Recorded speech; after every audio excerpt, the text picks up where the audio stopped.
We are talking about, this is an introductory level course, indexing vectors and data frames.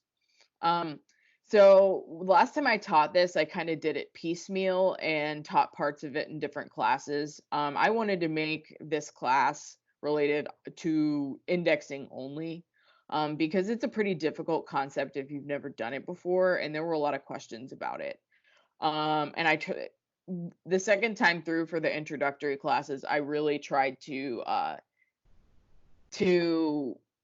reorder things. A lot of it is the same content. I did add some, but the reordering kind of, I believe, kept it in more similar themes. So hopefully that has been better for you guys, or it's been more linear. So what is indexing? So when you have a data frame, a matrix, or a vector, each individual like value in that vector data frame is going to have a position.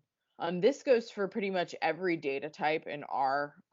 So this would go for lists, data frames, matrices, vectors, arrays as well. They all have the positions. In this case, in the example, Alabama has a position, it's position 1. Texas has a position 2. Arkansas 3, and New Jersey 4. And you're seeing that this is a vector here. So basically what indexing allows you to do is to refer to these values based on the position, which is assigned a number instead of the actual values. You can use indexing with values as well, and we'll go over that uh, in detail later. So you could index for Alabama based on the name, but the most common use is using numbers. And you can see an example down here. States 2 will return Texas because it's in the second position. States 4 will return New Jersey because New Jersey is in the fourth position. Python users, this is something that I have had a lot of trouble with. The indexing in Python starts at 0.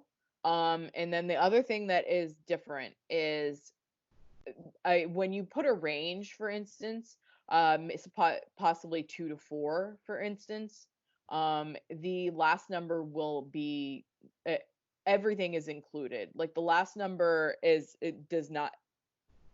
not included in your answer in Python. So if you ask for 1 through 4, it's going to return 4 things in this case. So here's an example.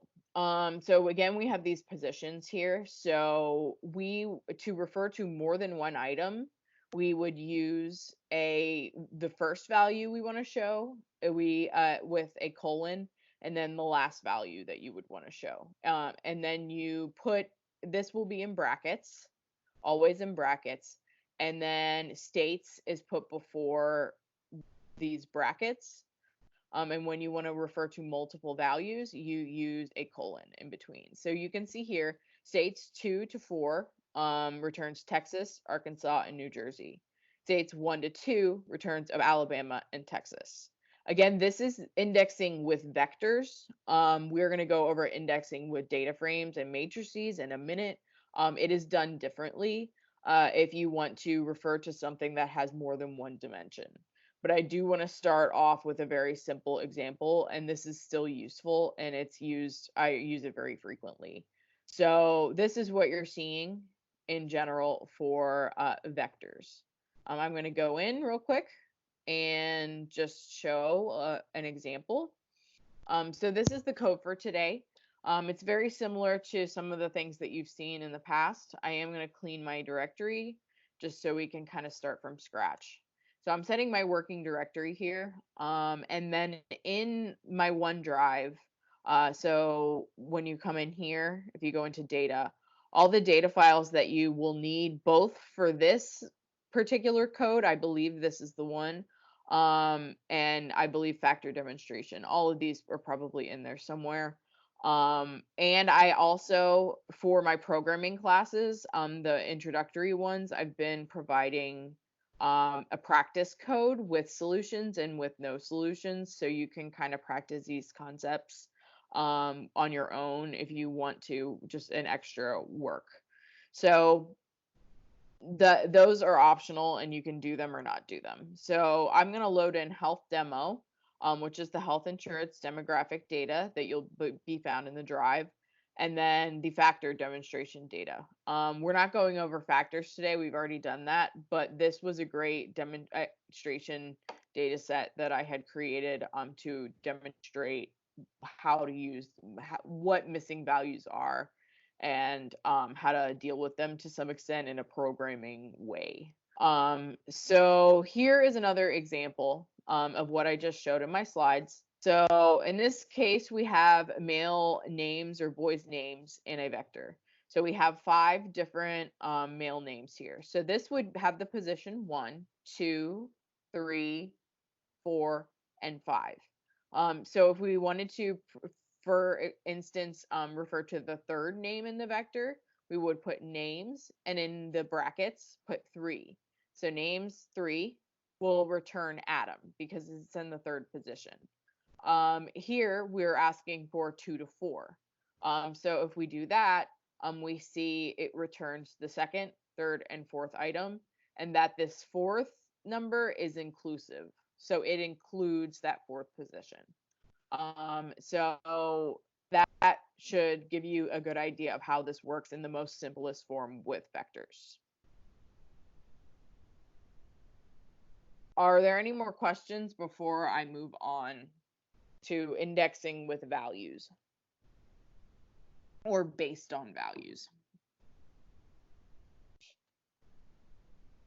Okay, so that's the simplest of it. And we'll go a little bit in more detail here. So you can also subset a vector based on the values that are within that vector. So for the example that I'm giving here, and it's in the code, I'll show it step by step in a second. But you can subset a vector based on its value. So the example I gave is a vector of fruit prices. So in this vector, we have, say, apples or oranges, 6 different fruits here. And then the price for those fruits, 33 cents, 42 cents, 55 cents, so on and so forth. So again, just to review, this would be in the first position, second position, third, fourth, fifth, sixth. So keep that in mind. In this case, though, we will be creating a logical vector in order to subset this fruit prices. So in this example, I want to pull out all the values that are greater than or equal to 0.4, so 40 cents.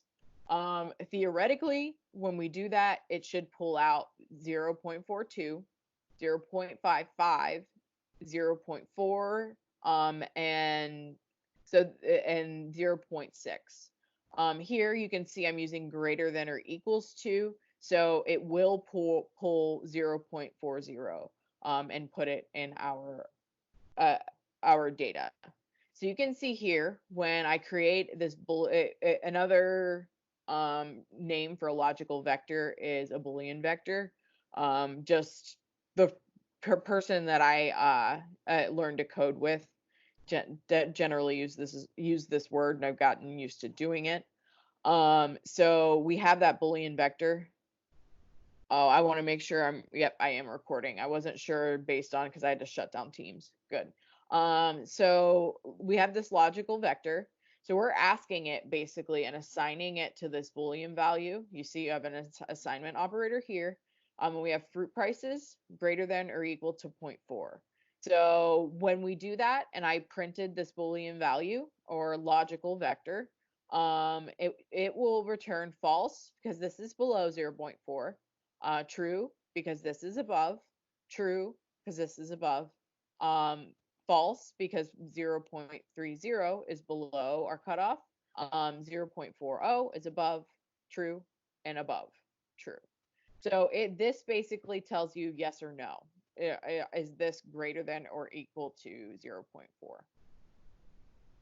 0.4? So you can then subset using a Boolean vector.